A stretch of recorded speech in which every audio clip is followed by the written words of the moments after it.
Hello friends and welcome back to motor redefined. मैं हूं आपका होस्ट और दोस्त अरिंदम घोष और आज फाइनली मैं आप लोगों के लिए लेकर हाजिर हूं 2024 KTM ड्यूक 390, जिसके लिए आप लोगों ने सबसे ज़्यादा पूछा था। टाइटल थंबनेल से आप लोगों ने ऑलरेडी समझ लिया है। वीडियो के दौरान मैं आप लोगों के साथ इस बाइक की एक डिटेल राइड रिव्यू शेयर करूंगा, लेकिन सिर्फ राइड रिव्यू ही नहीं, यहाँ पर इस बाइक की फीचर स्पेसिफिकेशन, प्राइस, माइलेज, पहले वाली वर्जन से अभी ये कितनी ज़्यादा डिफरेंट है, सबके बारे में बात करेंगे। और साथ ही ये भी समझने की कोशिश करेंगे कि अगर आप इस बाइक को इसकी कॉम्पिटिस के साथ भी कंपेयर करते हैं तो ये बाइक खरीदना आप लोगों के लिए कितना बेहतरीन हो सकता है। और दोस्तों, आगे बढ़ने से पहले very special thanks to KTM Krishnanagar for providing me this bike, ताकि मैं आप लोगों तक ये रिव्यू पहुंचा सकूं। वेस्ट बंगाल के कृष्णनगर या आसपास के एरिया में अगर आप रहते हैं, कोई भी आप यहाँ पर KTM की प्रोडक्ट खरीदना चाहते हैं, शोरूम का कॉन्टैक्ट बिल्कुल कर सकते हैं। डिटेल्स ऑलरेडी आप लोगों ने अपने स्क्रीन पर देख लिया। तो चलिए दोस्तों, स्टार्ट करते हैं। दोस्तों, रिव्यू की शुरुआत करते हैं विद द वॉक अराउंड। और आप देख सकते हैं KTM की ब्रांडिंग के साथ वेव की आप लोगों को यहाँ पर कुछ इस तरीके से मिलेगी। टैंक माउंटेड की स्लॉट आप लोगों को मिलेगा। कलर के बारे में बात करते हैं। ये जो कलर आप देख पा रहे हैं, ये अटलांटिक ब्लू कलर कंपनी इसको कहती है। और एक कलर आप लोगों को मिल जाएगा जिसके लिए KTM बहुत ज़्यादा प्रसिद्ध है, आप कह सकते हैं, वो है ऑरेंज कलर। कंपनी उसको इलेक्ट्रॉनिक ऑरेंज कलर के हिसाब से मार्केट में प्रोड्यूस करती है। बाकी 360 view of this particular colour ये आप लोगों को मिल जाएगी। लेकिन उससे पहले प्राइस जो है वो मैं आप लोगों को बता दूं। प्राइस आप लोगों को यहाँ पर अप्रॉक्सीमेटली 3,70,000 से 75,000 के बीच में ऑन रोड यहाँ पर देखने को मिल सकता है। ये मैंने अपने एरिया के हिसाब से प्राइस आपको बताई है। आपके एरिया में ऊपर नीचे हो सकती है depending upon insurance and RTO charges. तो अगर आपको आपके एरिया की प्राइस जाननी है, नीचे कमेंट में लिखकर बताइएगा। मैं कोशिश करूंगा प्राइस के साथ आपको रिप्लाई करने की। और अभी देख लेते हैं दोस्तों कि चीज़ें आप लोग को ओवरऑल मिल क्या रही है, देन हम लोग फट से इसकी राइड पर चलेंगे ताकि राइड एक्सपीरियंस मैं आप लोगों के साथ शेयर कर सकूं। पहले की जनरेशन से अगर आप देख रहे हैं तो यहाँ पर ये जो कंप्लीट हेडलैम्प सेटअप है ये आपको चेंज हुआ मिलेगा। अगर मैं यहाँ पर की ऑन करके आपको बताऊँ तो आप देख सकते हैं DRL कुछ इस तरीके से आप लोग को अभी यहाँ पर जलता हुआ दिखेगा। और अगर मैं आप लोग को यहाँ पर इग्निशन ऑन करके बताऊँ तो आप देख सकते हैं अभी आप लोगों को ये 4 यहाँ पर आप कह सकते हैं चेंबर में ये मिल रही है। और हाई बीम लो बीम पास लाइट के लिए स्विच आप लोगों को यहीं पर मिलेगी। ये हाई बीम हो गई, ये लो beam, and then pass light को जिस तरीके से आप ऑपरेट यहाँ पर कर पाएंगे। अब इसको हम लोग यहाँ से करते हैं बंद। और अगर आप लोग यहाँ पर टर्न सिग्नल वगैरह देख रहे हैं तो यहाँ पर कुछ फ्लेक्सिबल आप कह सकते हैं टाइप की ये जो LED टर्न इंडिकेटर्स है ये भी आप लोगों को यहाँ पर देखने में मिल रही है। बाकी अगर आप लोग देख रहे हैं दोस्तों तो ये जो हैजार्ड लैम्प का सेटअप है ये भी आप लोगों को यहाँ पर बिल्कुल देखने में मिल रही है। और ये आप शेप देख रहे हैं, साइड से अगर आप देखें ना तो समझ में आएगा। ये आप देख रहे हैं यहाँ पर एक वेवी टाइप का ये जो शेप है ये काफ़ी सही लग रही है मुझे। बाकी आप लोगों का क्या यहाँ पर मतलब कहना है about this particular headlamp design, ये आप लोग नीचे कमेंट पर लिखकर बताइएगा। बाकी इसकी यहाँ पर जो हेडलैम्प है उसको हम लोग यहाँ पर करते हैं बंद और चलते हैं नीचे। बात करते हैं अबाउट सस्पेंशन में दोस्तों वही है 43 mm की आप कह सकते हैं WP एपेक्स के USD फोक, बट यहाँ पर चेंज क्या है, अभी आप इसको 5 स्टेप एडजस्टेबल मान के चल सकते हैं, ठीक है, जो पहले आप लोगों को नहीं मिला करता था। एंड देन अगर आप लोग देख रहे हैं तो यहाँ पर आप लोगों को फाइबर की काफ़ी तगड़ी वाली जो मडगार्ड है वो मिलेगी। बाकी टायर के सेटअप में चेंज नहीं हुई है। 110/70 सेक्शन की tyre with 17 inches of alloy wheel. And then अगर आप लोग यहाँ पर सेफ्टी देख रहे हैं तो अभी यहाँ पर आप लोग को डुअल चैनल मतलब पहले भी मिला करता था, अभी भी मिला, सुपर मोटो ABS भी है। रियर ABS को ऑफ करके अगर आप लोग स्टंट वगैरह करना चाहते हैं तो वो भी आप लोग यहाँ पर मतलब आराम से कर सकते हैं, कोई प्रॉब्लम आपको नहीं होगी। बाकी एक बार ये जो USD इसकी आप क्लोजअप जो लुक है वो ले लीजिए। यहाँ पर आप देख सकते हैं जो रिफ्लेक्टर है वो भी यहाँ पर लगी है। बाकी फ्रंट में अगर आप लोग देख रहे हैं तो क्या ही डिज़ाइन यहाँ पर कंपनी ने बनाया, कितना स्लीक डिज़ाइन है, देख रहे हैं। और ABS की रिंग आप देख सकते हैं कितना मतलब खूबसूरती से इसको कंपनी ने तराशा है। बाकी अगर इसकी आप यहाँ पर साइज़ देख रहे हैं तो 320 mm की ये जो ब्रेक डिस्क है ये आप लोगों को मिल रही है। और बाई ब्रेक यहाँ पर रेडियली माउंटेड कैलिपर आप लोगों को मिल रहा है। बाकी इसकी आप कह सकते हैं कि फीडबैक कैसे होने वाली है वो तो आगे हम लोग चलते हुए बात बिल्कुल करने वाले हैं। और अब आते हैं दोस्तों यहाँ पर इंजन पे। उससे पहले एक और चीज़ मैं आप लोगों को बता दूं, ये जो आप क्रैश गार्ड देख पा रहे हैं ये भी आप लोगों को काफ़ी तगड़ी वाली मिल रही है, ठीक है, भले ही छोटी सी लग रही हो लेकिन काफ़ी तगड़ी है। और भगवान ना करे गाड़ी अगर कभी साइडवाइज गिरती है तो जिस मतलब आप कह सकते हैं कि स्क्रैचेस और डेंट की possibility because of this stronger आप कह सकते हैं क्रैश गार्ड वो भी काफ़ी हद तक कम हो जाती है। और अब इंजन के बारे में बात करते हैं क्योंकि एक्चुअल में इंजन को चेंज करा गया। पहले आप लोगों को 373 cc की मिलती थी, अभी आप लोगों को यहाँ पर करीबन 399 cc इंजन जो है ये आप लोगों को यहाँ पर मिल रहा है। अब देखिए 4 valve liquid cool fuel injected आपको तो मिल ही रहा है। अब काफ़ी लोग कहेंगे कि भाई यहाँ पर ये SOH से, लेकिन आप यार एक बार इंजन चेक करो वेबसाइट पे, वहाँ पे क्लियरली लिखा हुआ है कि ये DOH से इंजन है। पावर में भी यहाँ पर चेंज हुई है। पहले आप लोगों को करीबन 43.5 PS तक की पावर मिलती थी, अभी आप लोगों को करीबन यहाँ पर 46 PS तक की पावर जो है वो मिल रही है। करीबन पहले 37 न्यूटन तक का टॉर्क मिलता था, अभी आप लोगों को 39 न्यूटन तक का जो टॉर्क है ये आप लोगों को मिल रहा है। और सबसे बढ़िया बात यह है कि पावर यहाँ पर इंक्रीज करी गई है और साथ ही मैक्स पावर जो है पहले आप लोगों को करीबन आप कह सकते हैं 9000 RPM पे मिला कर रहा था और अभी आप लोगों को ये 8500 RPM पे ही मिल रहा है। तो ये भी एक बात है। बाकी यहाँ पर मतलब राइड बाय वायर टेक्नोलॉजी जो है वो तो आपको मिल रहा है, और 0 to 60 100 आगे हम लोग बिल्कुल चलाते हुए भी यहाँ पर चेक करेंगे। बाकी यहाँ पर कुछ मोड्स भी दी गई है, जब मैं आप लोगों को आगे कंसोल बताऊंगा तो आगे उसके बारे में मैं आप लोगों को एक्सप्लेन करूँगा। साथ ही यहाँ पर जो LC4C लिखा हुआ ये भी मैं आप लोगों को बता दूँ, L लिक्विड, C कूल्ड, 4 मतलब 4 स्ट्रोक, C फॉर कॉम्पैक्ट। तो LC4C का जो फुल फॉर्म है वो भी मैंने आपको बताया है। एक चीज़ और मैं आपको बताना चाहूँगा दोस्तों, which is about it's frame. यहाँ पर स्प्लिट रिलीज फ्रेम तो अभी भी आपको मिला, लेकिन जो सब फ्रेम है इसको एल्यूमिनियम से बनाया गया है, ताकि देखिए मतलब इससे फ़ायदा ये होता है ना कि अगर कभी गाड़ी क्रैश करे, भगवान ना करे अगर गाड़ी कभी क्रैश करती भी है, तो जिस पोर्शन में प्रॉब्लम होती है बस उसी को आपको चेंज कराना होता है, तो पॉकेट में थोड़ी सी हल्की आपको पड़ती है। बाकी एग्जॉस्ट जो है आप लोग यहाँ पर जो देख पा रहे हैं अंडर बिल है। बाकी जो RC वगैरह में मिलती है मतलब एक रेगुलर एग्जॉस्ट वो रहती तो अच्छा होता है या नहीं, वो आप लोग नीचे कमेंट कीजिएगा। लेकिन मैं आप लोग को जो आवाज़ है वो डेफिनेटली सही है, और वो मैं आप लोग को एक बार यहाँ पर सुना दूँ।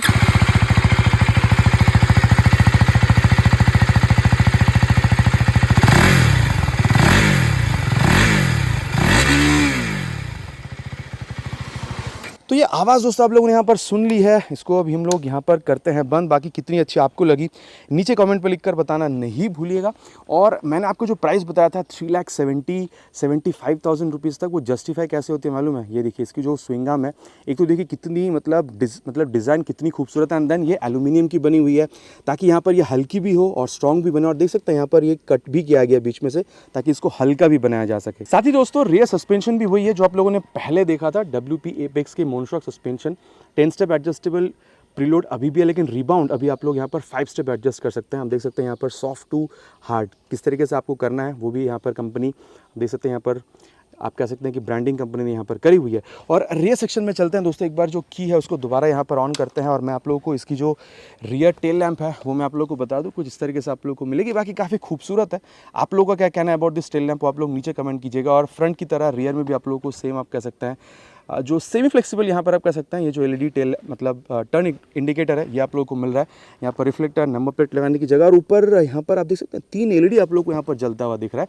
बाकी हाँ यहाँ पर टायर हगर आपको नहीं मिलेगा, लेकिन ये जो आप देख पा रहे हैं ये काफ़ी लंबी है, तो मतलब बरसात के टाइम पे कीचड़ उछलने की पॉसिबिलिटी भी कम हो जाती है because of this tail tidy. And then rear section में टायर वही है जो जैसे पहले आप लोगों को मिलता था, 150/60 सेक्शन की tyre with 17 inches of alloy. लेकिन एक चीज़ मैं बताना आपको भूल रहा था, चाहे आप फ्रंट टायर देख लीजिए या फिर रियर, दोनों ही आप लोगों को यहाँ पर आप कह सकते हैं रेडियल मिल रही है, तो ग्रिप अच्छी बनती है, सेफ्टी बढ़ती है। बाकी इसको आगे हम लोग चेक बिल्कुल करने वाले हैं। एंड देन पहले आप लोगों को 230 mm की यहाँ पर आपको डिस्क मिलती थी, जो अभी आप लोगों को 240 mm की मिल रही है। बाइब्रेक की कैलिपर यहाँ पर भी है, और यहाँ पर आप देख सकते हैं ABS की जो रिंग है वो आप लोगों को दिख रही है। अब डेफिनेटली ब्रेकिंग तो हम लोग आगे यहाँ पर टेस्ट करने ही वाले हैं।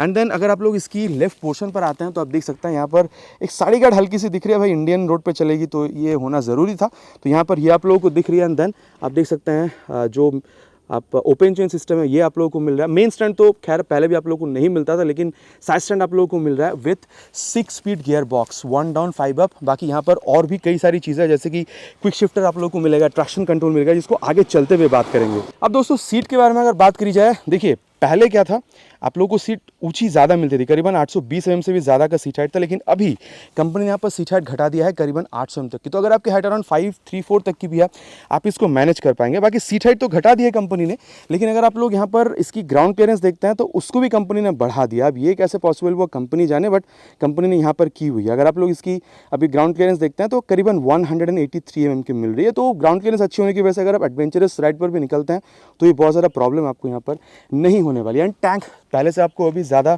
बड़ा मिल रहा है, करीबन 15 लीटर तक की टैंक आपको मिल रही है। और E20 की स्टिकरिंग भी यहाँ पर है, तो आप कह सकते हैं कि ये जो इंजन है इसको आप लोग फ्लेक्सिबल से भी रन करा सकते हैं, कोई प्रॉब्लम आपको नहीं होगी। माइलेज की बात करी जाए दोस्तों तो आप लोग एनीवेयर बिटवीन 25 to 30 आप मानकर चल सकते हैं। अगर आप लोग ऑलरेडी इस बाइक को रन कर रहे हैं तो आपका कितना यहाँ पर एक्सपीरियंस है विद द माइलेज, नीचे कमेंट में लिखकर बताना प्लीज़ यहाँ पर नहीं भूलिएगा। और अगर आप वेट देख रहे हैं दोस्तों तो अप्रॉक्सीमेटली 168 किलोग्राम की जो ओवरऑल कर्व वेट है वो भी आप लोगों को यहाँ पर देखने में मिल रही है। अब एक सेक्शन यहाँ पर जो बचता है वो है handle bar and meter console. Handle bar काफ़ी स्ट्रेट आप लोगों को यहाँ पर मिलेगी। मीटर कंसोल के बारे में अभी मैं आप लोगों को बताता हूँ।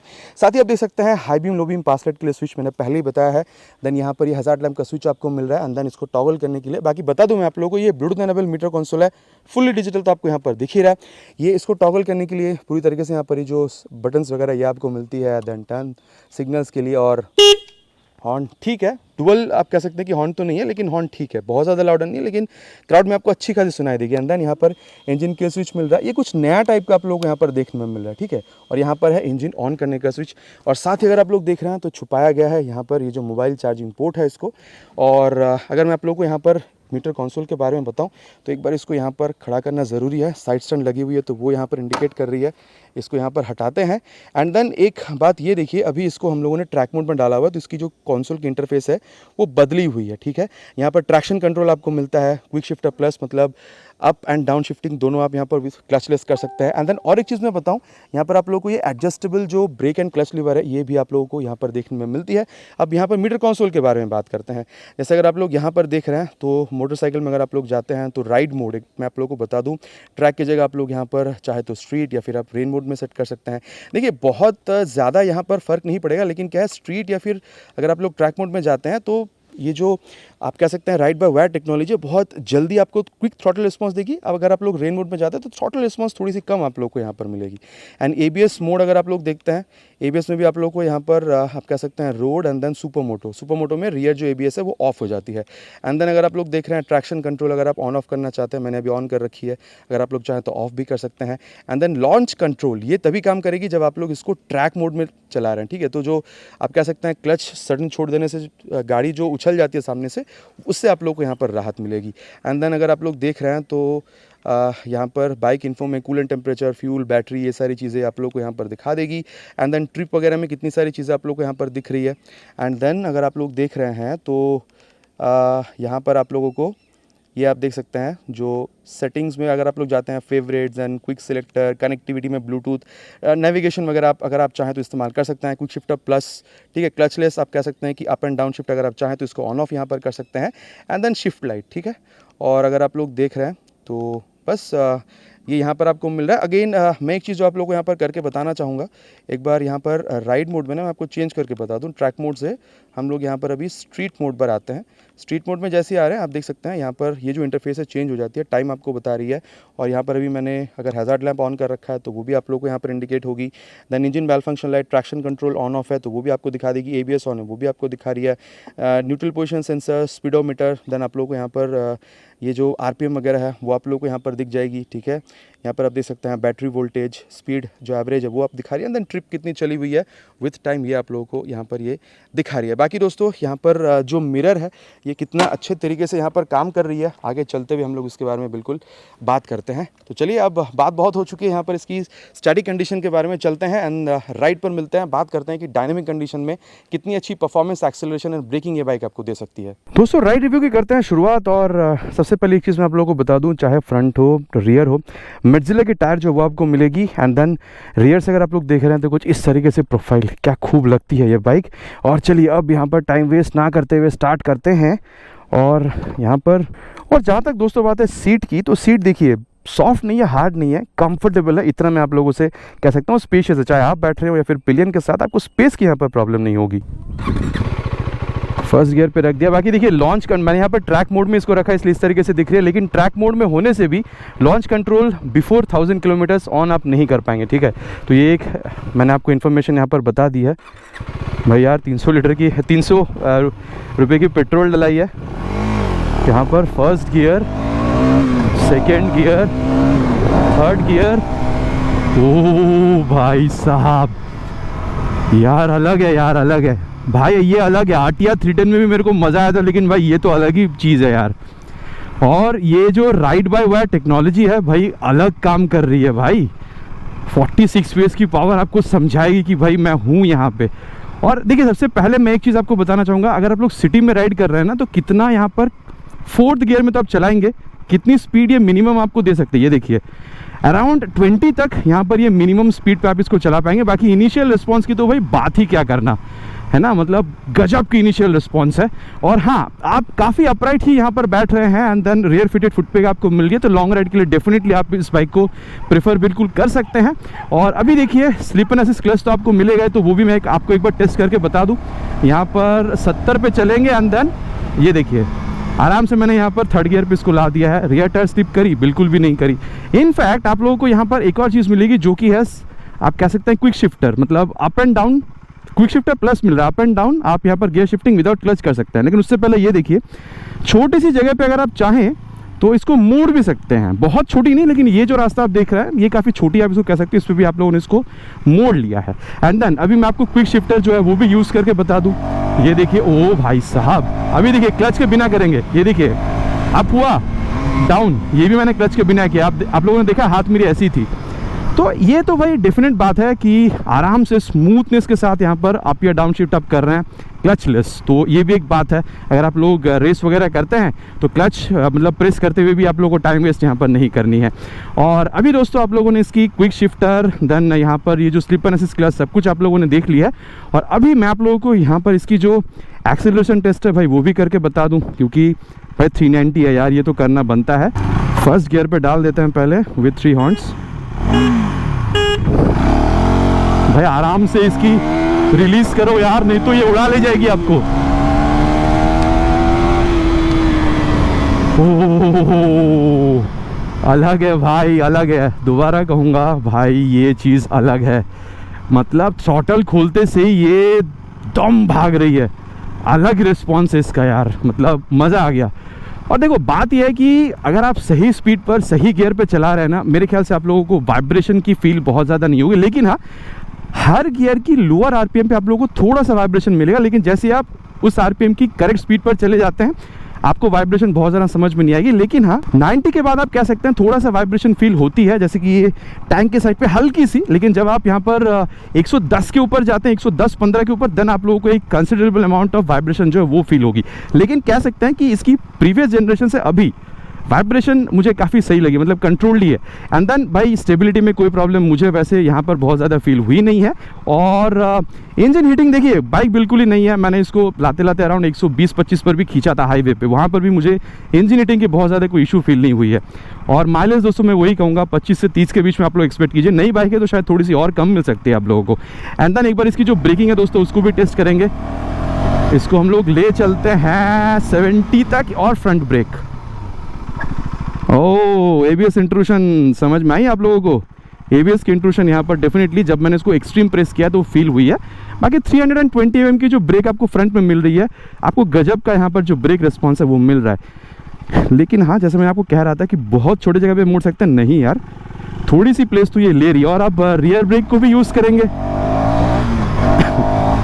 ये 64 पे ये रियर ब्रेक तो भाई मतलब दमदार तरीके से यहाँ पर एबीएस की इंट्रूशन दे रही है। मैं कहूँगा प्रोग्रेसिव है, जैसे हर एक बाइक में मैं कहता हूँ आप लोगों को, इसमें बहुत ज़्यादा कोई चेंज नहीं है। और चलिए अब रियर के संग संग बात फ्रंट को अप्लाई करते हैं। सेम 65 पे। ओ भाई ब्रेक सही है यार, ब्रेक में प्रॉब्लम नहीं होगी आपको इस बाइक में। एंड देन अभी थोड़ा सा सस्पेंशन के बारे में बात करते हैं। ये उतार दें इसको इस तरीके से ऑफ रोड में।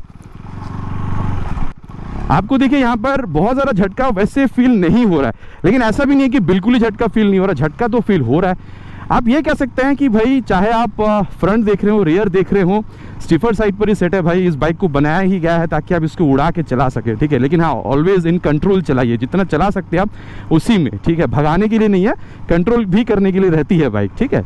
तो आप कह सकते हैं कि सस्पेंशन चाहे फ्रंट हो या रियर हो, काफ़ी स्टिफी आप लोगों को मिल रही है, क्योंकि जब मैं ला रहा था एक हल्की सी कॉर्नरिंग मैंने करी थी, उसमें अलग ही आप लोगों को यहाँ पर रिस्पॉन्स मिलेगा। बाकी दोस्तों गड्ढों पर जाने से हल्की सी वो जो जर्क है वो भी आप लोग को यहाँ पर फील हो रही है। और साथ ही अगर आप लोग कुछ इस तरीके से कर रहे हैं ना, तो भाई देखिए बाइक 170 किलोग्राम के आसपास वेट है, लेकिन आप लोगों को वो वेट ये बिल्कुल भी फील नहीं करा रही है।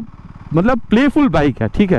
एंड देन रियर व्यू जो मिरर है वो भी काफ़ी सही है, ब्लूटूथ मिल रहा है, क्विक शिफ्टर प्लस है, ठीक है। आप लोगों को यहाँ पर ट्रैक्शन कंट्रोल मिल रही है, और चाहिए ही क्या, मतलब बहुत बढ़िया बाइक है। काफ़ी अपराइट बैठ रहा है, स्पेशियस सीट भी है, सीट हाइट भी लो कर दी गई है, एक्सीलरेशन गजब की है, ब्रेकिंग तो भाई और बढ़िया आप लोगों को मिल रही है। तो देखिए मज़ेदार बाइक है, मैं इतना कह सकता हूँ। डेफिनेटली इसकी पहली जनरेशन से चाहे ब्रेकिंग हो या फिर एक्सीलरेशन हो, डेफिनेटली आप लोग को यहाँ पर बेहतर चीज़ देखने को मिलेगी। एंड चाहे आप NS या फिर स्पीड 400 या फिर आप कह लीजिए इसकी जो सिबलिंग है, ठीक है, आप कह सकते हैं डोमिनार 400 सबसे बेहतर परफॉर्मेंस, चाहे वो ब्रेक हो या फिर एक्सेलरेशन हो या फिर फीचर में ही कह लीजिए, ये आप लोग को यहाँ पर बिल्कुल प्रोवाइड करेगी। बाकी आरटीआर 310 को मैं ऐसी कॉम्पिटिशन में नहीं लाऊंगा। एक तो वहाँ पर इंजन कैपेसिटी कम है एंड देन अगर आप लोग फीचर तो भले ही वहाँ पर भी आपको अच्छी खासी मिलती है, लेकिन अगर आप लोग परफॉर्मेंस देखेंगे बिकॉज ऑफ लो आप कह सकते हैं कि पावर, वहाँ पर आपको परफॉर्मेंस भी इससे कम ही देखने को मिलेगी। बाकी मुझे यहाँ पर जो फील हुई है दोस्तों, सस्पेंशन, ये जो रिबाउंड वाली चीज़ है ना, कंपनी ने बहुत यहाँ पर अच्छा किया है। एंड देन आप कह सकते हैं थोड़ी सी लंबी भी बाइक को करी है कंपनी ने, ताकि थोड़ा और ज़्यादा आपको यहाँ पर आप कह सकते हैं मतलब ओवरऑल जो आपको फील है, मतलब वो स्टेबिलिटी वाली वो अच्छी आप लोगों को मिल सके। बाकी ओवरऑल देखिए दोस्तों, अगर आप लोग लॉन्ग राइड्स पे जाना चाह रहे हैं फिर तो सही है, लेकिन अगर आप लोग मतलब डेली राइड्स भी करना चाहते हैं तो भी आपको प्रॉब्लम नहीं होगी। एटलीस्ट वेट की वजह से आप लोगों को यहाँ पर बाइक खरीदने का दिल नहीं करेगा, ऐसा आपको फील नहीं होगा। दोस्तों मेरा जो एक्सपीरियंस था विद दिस बाइक वो मैंने आप लोगों के साथ शेयर कर दिया है, और चलिए अब चलते हैं कंक्लूजन पे एंड देन देखते हैं कि भाई ये बाइक खरीदना आप लोगों के लिए कितना सही हो सकता है। और दोस्तों अब सत्यवचन की घड़ी कंक्लूजन का समय कि ये बाइक खरीदना आप लोगों के लिए कितना बेहतरीन हो सकता है। बाकी कंपटीशन की अगर बात करी जाए दोस्तों, जो भी बाइक आप लोग देखेंगे ना 70-80 हज़ार 1 लाख रुपए तक आप लोगों को कम में ही मिल जाएगी इस बाइक से। जैसे कि आप लोग डोमिनार 400 देख लीजिए, जहाँ पर आप लोगों को इसी बाइक की प्रीवियस जनरेशन की इंजन देखने को मिलेगी। एंड देन NS 400 वो तो भाई 2,32,000 में मिलती है, ठीक है। एंड देन अगर आप लोग ट्रायम्फ की स्पीड 400 देखते हैं, वो भी आप लोगों को 2,80,000-90,000 तक में मिल रही है। देखिए मैं इतना कह सकता हूँ कि प्राइस तो आप लोगों को भाई यहाँ पर ज़्यादा पे करना होगा, ये तो एक डेफिनेट फैक्टर यहाँ पर है। लेकिन प्राइस जो आप ज़्यादा पे कर रहे हैं, क्या सिर्फ नाम के लिए या फिर काम के लिए भी है? मैं इतना कह सकता हूँ कि डेफिनेटली काम के लिए है। इलेक्ट्रॉनिक्स अगर आप लोग देख रहे हैं वो भी भर के आप लोगों को मिल रहा है। क्विक शिफ्टर है, ट्रैक्शन कंट्रोल है, डुअल चैनल ABS के साथ सुपर मोटो ABS, अगर आप चाहें तो स्टंट के लिए रियर ABS ऑफ कर दीजिए। दोनों सस्पेंशन यहाँ पर प्रीलोड या फिर रिबाउंड आप लोग यहाँ पर एडजस्ट कर सकते हैं। एंड सबसे बढ़िया बात क्या जानते हैं, एक्सीलरेशन जो है ना वो आप लोगों को ताबड़तोड़ मिलेगी। एंड देन इसको कंट्रोल करने के लिए जो ब्रेकिंग है वो भी आप लोग को यहाँ पर काफ़ी बेहतरीन देखने में मिल रही है। एंड देन यहाँ पर मीटर कंसोल में आप लोग को ब्लूटूथ कनेक्टिविटी, ये सारी चीज़ें, हैज़ार्ड लैंप अच्छी, यहाँ पर आप लोग को आप कह सकते हैं फ्रंट में जो यहाँ पर हेडलैम्प वगैरह वो तो आप लोग को यहाँ पर मिल ही रही है। अगेन मैं कहूँगा दोस्तों, आप लोगों को ज़्यादा यहाँ पर डेफिनेटली पे करना हो रहा है, लेकिन एक प्रीमियम लुक, प्रीमियम फील और प्रीमियम यहाँ पर आप लोग को परफॉर्मेंस भी ये बाइक बिल्कुल निकाल कर देती है। अगर आप लोग 300 से 400 सीसी की सेगमेंट में देख रहे हैं कोई भी बाइक तो दोस्तों मैंने अपना यहाँ पर जो एक्सपीरियंस था, जो पर्सनल ओपिनियन था वो आप लोगों के साथ शेयर कर दिया। बाकी आप लोगों को बाइक कैसी लगी और आप इस बाइक के मुकाबले NS 400, स्पीड 400 या फिर डोमिनार 400 किस बाइक को खरीदना ज़्यादा पसंद करेंगे? इनफैक्ट MT-03 भी आ रही है, उसको तो मैं कंपटीशन में लाया नहीं हूँ क्योंकि उसकी प्राइस इससे भी 1-1.5 लाख रुपये ज़्यादा है। आप लोगों को कौन सा बाइक सही लग रहा है? प्राइस पॉइंट के हिसाब से भी, परफॉर्मेंस के हिसाब से खरीदना नीचे कमेंट पर लिखकर बताना प्लीज़ नहीं भूलेगा, इट्स माय रिक्वेस्ट। आशा करता हूँ दोस्तों वीडियो आप लोगों को पसंद आई होगी। बहुत जल्द मिलेंगे इसी तरह के एक नया वीडियो में एक नए बाइक स्कूटर के साथ। Till then ride safe and जय हिंद।